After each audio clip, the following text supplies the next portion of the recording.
મુદ્દા પર જવું જરૂરી છે. એક જ મિનિટ, આ રાષ્ટ્રની અંદર જ્યારે આપણે કહીએ છીએ ને દેશ ને વિદેશમાં, તો આ દેશમાં 1947 થી પણ લોકો જતા હતા, એ પછી પણ ગયા છે, પરંતુ આજની તારીખમાં દેશ વિદેશમાં વસતા ભારતના નાગરિકો ભણવા ગયા, સ્થિર થયા, પાછા આવે રે, આ બધાની વચ્ચે જ્યારે માન્ય નરેન્દ્રભાઈ ત્યાં જાય છે ને, ત્યારે તમે જુઓ કે આજે એનઆરઆઈ કે એનઆરજી જે રીતે ભારતીય જનતા પક્ષને સમર્થન આપે છે એ જોવાનું તમે ચૂકી જાઓ છો.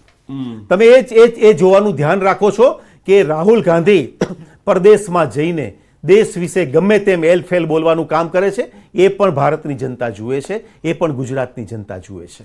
અને આ દેશની જ્યારે બહુ જ ચિંતા કરતા હો ત્યારે તમે મુસ્લિમો કે હિન્દુઓને પાછા ને અહીંયા ને ત્યાં, તો તમને આ ટ્રિપલ તલાક વખતે તમારું આ બધું આટલી મોટી બુદ્ધિ સરસ મજાની બાતો કેમ ગઈ છે? નથી મજા આવતી ને ટ્રિપલ તલાકની? નહીં આવે તમને ટ્રિપલ તલાકની, નહીં મજા આવે ને? નથી આવતી ને? નથી આવતી ને? બીજું નર્મદા મૈયાને ગુજરાતનું નથી આવતું, એ પણ મજા નથી આવતી ને? નહીં આવે. આ જ રીતે ભારતની અંદર થયેલા 370 ની કલમ દૂર થઈ, 370 ની કલમ દૂર થઈ. મનરભાઈ નથી મજા આવતી ને? દુખે છે ને?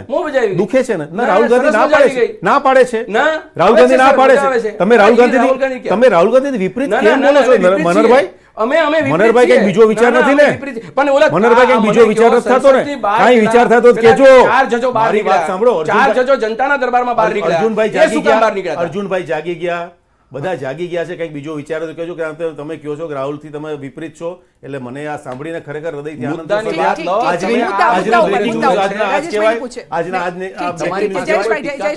આપણે ચહેરાઓની વાત કરી, મુદ્દાઓની વાત કરી. ચહેરો મહત્વનો છે કે નહીં? કારણ કે એક સવાલ અહીંયા એ પણ હતો કે સાંસદનો ચહેરો જોઈને આપશો કે નરેન્દ્ર મોદીનો ચહેરો જોઈને? કારણ કે મોદીની ગેરંટી કામ કરી રહી છે તેવું જનતા, જે આંકડા છે એ આંકડામાં જનતા બોલી રહી છે. હું તમને દિલ્હીના ઉદાહરણથી સમજાવી દઉં કે વોટિંગ જે પેટર્ન્સ છે ને એને તમારે સમજવી પડે. દિલ્હીમાં ગઈ વખતે આમ આદમી પાર્ટી, કોંગ્રેસ, ભારતીય જનતા પાર્ટી 3 અલગ ચૂંટણી લડ્યા હતા.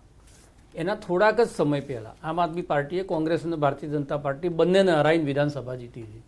એ જ આમ આદમી પાર્ટીના લોકસભાની ચૂંટણી અંદર 18.3% મત ઘટી ગયા અને કોંગ્રેસના જે છે 8% વોટ વધ્યા. ભારતીય જનતા પાર્ટીના જે વિધાનસભાના સંદર્ભે તમે જુઓ તો 9% વોટ વધ્યા.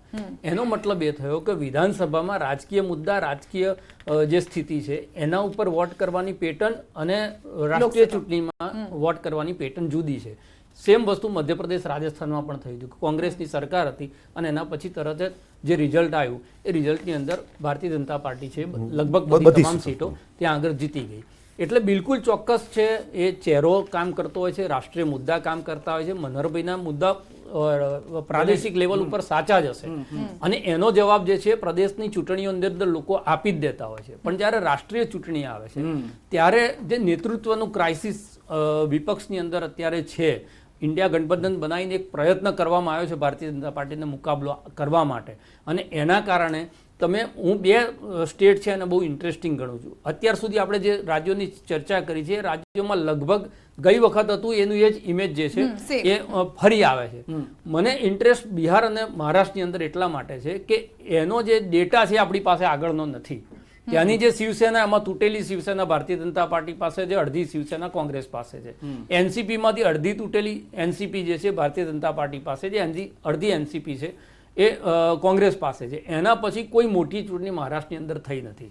એટલે આ છૂટા પડેલા દળ છે શું પરફોર્મન્સ કરે છે એમના ઘટક દળોની સાથે, એમાં ઉદ્ધવની શિવસેના હોય કે પવારની એનસીપી હોય, આ બાજુ શિંદેની શિવસેના હોય કે અજીત પવારની એનસીપી હોય, એના ઉપર જે છે એ ચૂંટણીના પરિણામો નથી. બીજી વસ્તુ છે, નીતિશ કુમારની બાબતમાં એમણે કીધું કે જ્યારે નેતૃત્વને જોવામાં આવે ત્યારે એક નેતૃત્વ એવું પણ છે કે જે સતત ક્રેડિબિલિટીનો સામનો કરી રહી છે અને જેણે દર 2 વર્ષે પોતાના નિર્ણયો બદલ્યા છે ને એના કારણે ખુદ એનો પક્ષ છે એ બિહારની અંદર નાનો થઈ રહ્યો છે. ગઈ વખતે તમે બિહારની ચૂંટણીમાં જુઓ તો નીતિશ કુમારની જે 17 સીટો હતી એની અંદર એનો વોટ પર્સન્ટેજ 4.56% વધ્યો હતો. ભારતીય જનતા પાર્ટીનો વોટ પર્સન્ટેજ ત્યાં નહોતો વધ્યો અને 15% વોટ આરજેડી લઈ ગયા પછી એની પાસે 0 સીટ હતી. એટલે હવે એ કઈ રીતે પરફોર્મ કરે છે એ પણ આપણે જોવાનું રહેશે. સવાલ એ છે જે તમે સવાલો કર્યા છે કે નરેન્દ્ર મોદીને લઈ સવાલ કર્યા, બિલકુલ પેટર્ન કામ કરતી હોય.